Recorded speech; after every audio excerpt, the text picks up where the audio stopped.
గణపతిని చుట్టుముట్టిన బలగాలట. క్వశ్చన్ మార్క్తో ఈ వార్త కనిపిస్తున్నది. మరి ఏం జరుగుద్దో చూడాలి.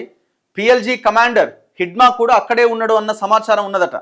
బలగాలను వెంటనే వెనక్కి రప్పించాలి తెలంగాణ పౌర హక్కుల సంఘం డిమాండ్.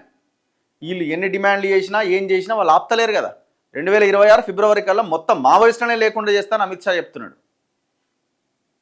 బీజాపూర్ దండకారణ్యంలోని నేషనల్ పార్క్ పైన పోలీసు బలగాలు పట్టు సాధించాయా?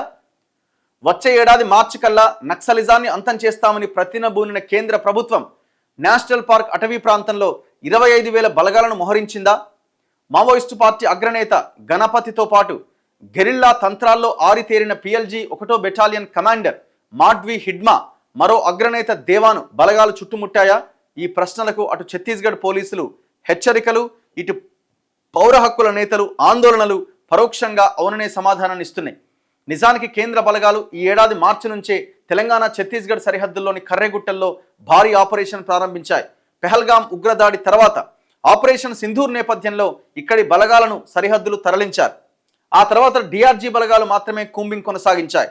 గత నెల నేషనల్ పార్క్లో అతిపెద్ద ఆపరేషన్ నిర్వహించి కేంద్ర బలగాల సహకారం లేకుండానే 17 మంది మావోయిస్టులను హతమార్చాయి. అయితే భారత్ పాకిస్తాన్ సరిహద్దులకు వెళ్లిన బలగాలు అంతే వేగంగా ఛత్తీస్గఢ్కు తిరిగి రావడం సాధ్యమా అనే ప్రశ్నలు తలెత్తుతున్నాయి. పౌర హక్కుల సంఘాల నేతలు మాత్రం 25,000 కేంద్ర బలగాలతో నేషనల్ పార్క్ను చుట్టుముట్టారని ఆరోపిస్తున్నారు. ఆపరేషన్ ఆపాలి గడ్డం లక్ష్మణ్ గారు డిమాండ్ చేస్తున్నారు. ప్రొఫెసర్ హరగోపాల్ ఆందోళన వ్యక్తం చేసిందట. బస్తర్ ఐజీ సుందర్ రాజ్ మావోయిస్టు లొంగిపోవాలని లేదంటే చావుకు సిద్ధం కావాలని హెచ్చరించడం రాజ్యాంగ విరుద్ధమన్నారు. ఇప్పటికైనా కాల్పుల విరమణ ప్రకటించాలని కోరారు. అసలు వాళ్ళు ఇంటర్నల్ లేరుగా. వాళ్ళు ఇప్పటి దాదాపు 5-6 లెటర్లు రాస్తే వాళ్ళు అసలు కనీసం దాన్ని పట్టించుకోవడం పట్టించుకుంటలేరు.